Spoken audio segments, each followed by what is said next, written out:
Okay, here we are at video 4. So now we're talking about standard enthalpies of formation. So what are we doing this time? Previous video, we talked about using this thing called Hess's law. It said if you had reactions that add up to a reaction you care about, the delta H's would add up to the delta H for the reaction that you care about. Well, and that was because enthalpy is a state function. Now, this idea can be made into a very powerful general tool that will allow you to get the delta H of any process with, instead of delta H's for a bunch of specific reactions, a table of delta H's for very specific reactions. So first of all, what does a standard mean? Well, thermodynamic values depend on a lot of other things like the pressure, the temperature, and concentrations for solute. So it was useful to define a set of standard conditions to tabulate things at. So standard conditions, in the context of this class, refer to gaseous components being present at a pressure of 1 atmosphere and solute components having a concentration of 1 molar. Now, technically, temperature is not part of standard defined conditions, but usually that also implies that a temperature of 298 Kelvin. If it's not, they will tell you what the temperature is. All right, so standard conditions: 1 atmosphere, 1 mole, 298 K. So let us postulate or define something called a formation reaction. So what am I going to call that? So it's the reaction that describes the formation of a compound from its constituent elements in their standard states. And in this case, standard would translate to, in common English, preferred states. What that element would be just left to its own devices. So for example, water. The other thing that you need to specify is that it's always for 1 mole of the compound. So formation reactions have one and only one reactant. It is the species that we're talking about and 1 mole of it. Now, because of that very specific 1 mole designation, this is one case where fractional coefficients are okay and in many cases unavoidable. So the constituent elements of water are hydrogen and oxygen. Both these elements, left to their own devices, their preferred state is a diatomic gas. So the reaction that describes the formation of water from hydrogen and oxygen would be 1 mole of H2 plus a half mole of O2, both gases, gives you 1 mole of gaseous water.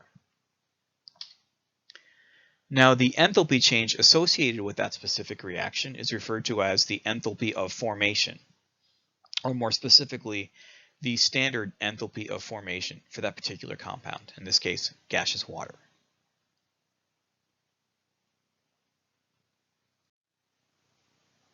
And these things are tabulated. So there's one in the back of your book, whether it's the e-version or the actual paper version.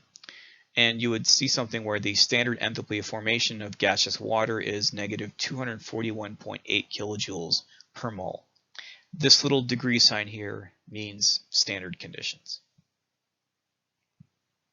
All right, so those are formation reactions. All right, so we could also consider a decomposition reaction.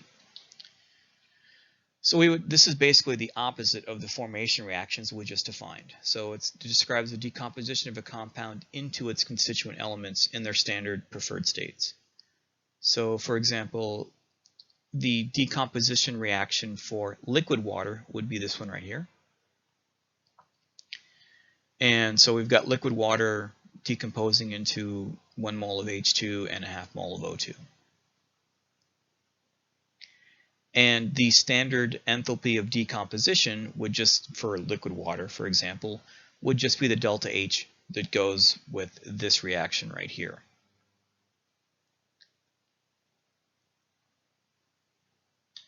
And in this case, it is positive 285.8 kilojoules per mole. So you have to put in energy to break apart water.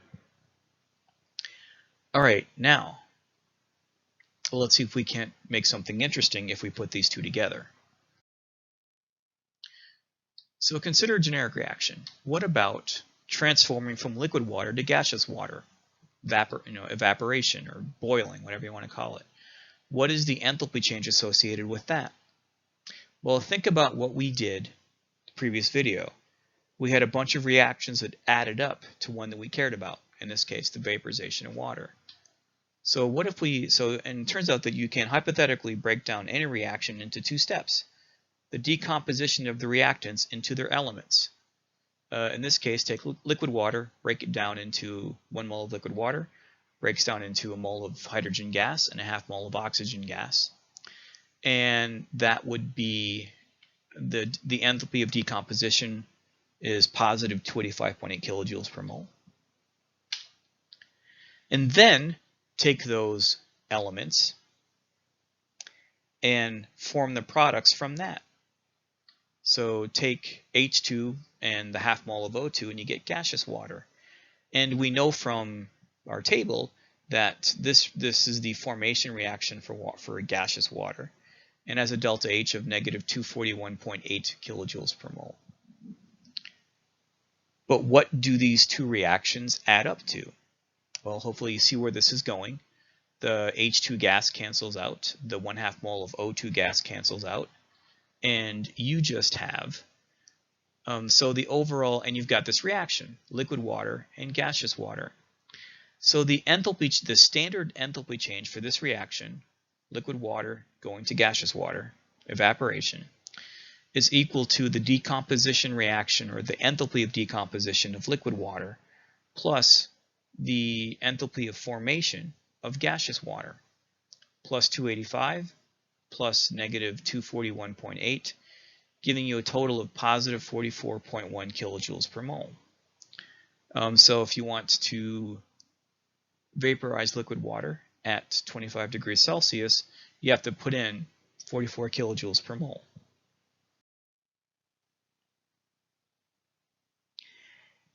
And this is a general thing. So for any, now one thing you can also do is, so in theory, if you had a table of enthalpies of decompositions of a whole bunch of compounds and the enthalpies of formation of a whole bunch of compounds, you could play this game and determine the enthalpy change for any generic reaction. You don't even need both of those tables. So for any compound, the enthalpy of formation is going to be the exact opposite of its enthalpy of decomposition.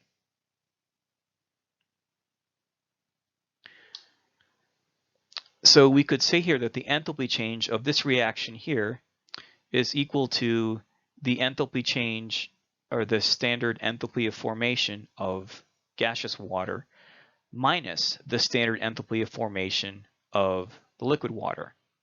So the enthalpy change of the product minus the enthalpy let me rephrase that again. So the standard enthalpy change for this reaction is equal to the enthalpy of formation of the reactant minus the enthalpy of formation of the product. So the reactant minus the product. Get that in your head.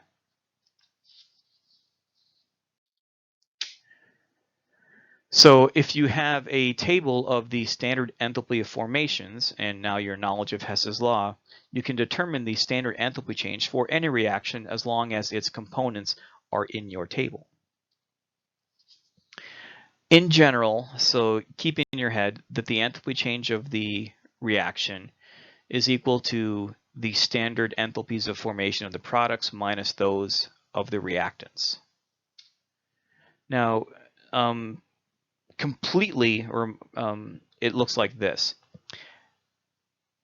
The enthalpies of formations are given in terms of per mole of the thing.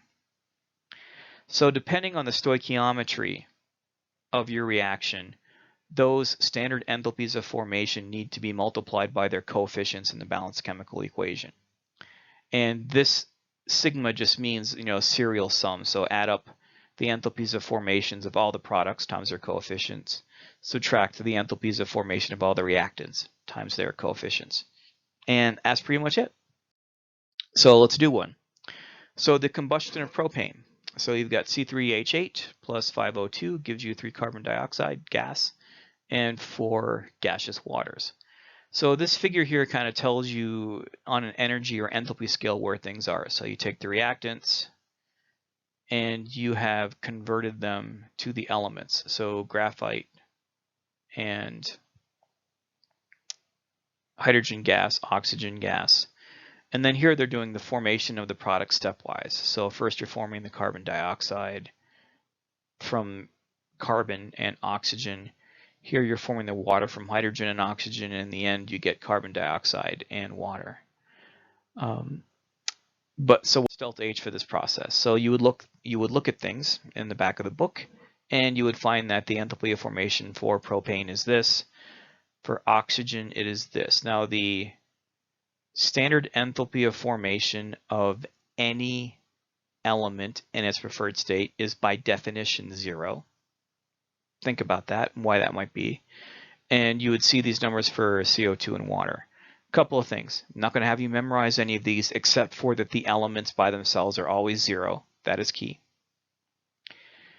And also note that for species, gas, liquid, solid are different. So make sure you use the correct one. So again, everything here is a gas.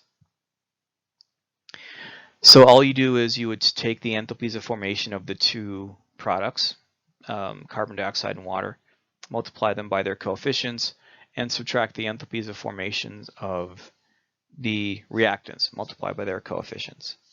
So again, this don't memorize. These are things you look up.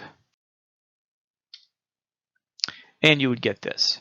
So it's going to be 3 times the enthalpy of formation of carbon dioxide, plus 4 times the enthalpy of formation of gaseous water, minus 1 times the enthalpy of formation of propane, and then minus 5 times the enthalpy of formation of oxygen. Be very careful of signs because you've got these subtraction signs here, and these quantities may be negative as well. So make sure that you get all those in there. Products minus reactants. And then you would just plug in the numbers, which are from that table there. And once you do that, you get negative 2200 kilojoules. So the combustion of 1 mole of propane nets you 220 kilojoules of energy, releases that much energy. All right. Now, you should be able to do one of these on your own, given an appropriate table and knowing that the elements are always going to be 0. So here's another one. This is actually a pretty challenging one. Now in this case, I've given you the overall delta H for this process, for this one right here. And I'm asking you to figure out the enthalpy of formation of nitroglycerin in particular. So use the previous one as a model, hit pause, get a piece of paper or two, try to work that out, and come on back. And if you have kept all your signs straight and you remember that the enthalpy of formation of nitrogen and oxygen are both 0, you should get a positive 3940 kilojoules for the enthalpy of formation of nitroglycerin. All right, nice job, and see you next time. We are done for today.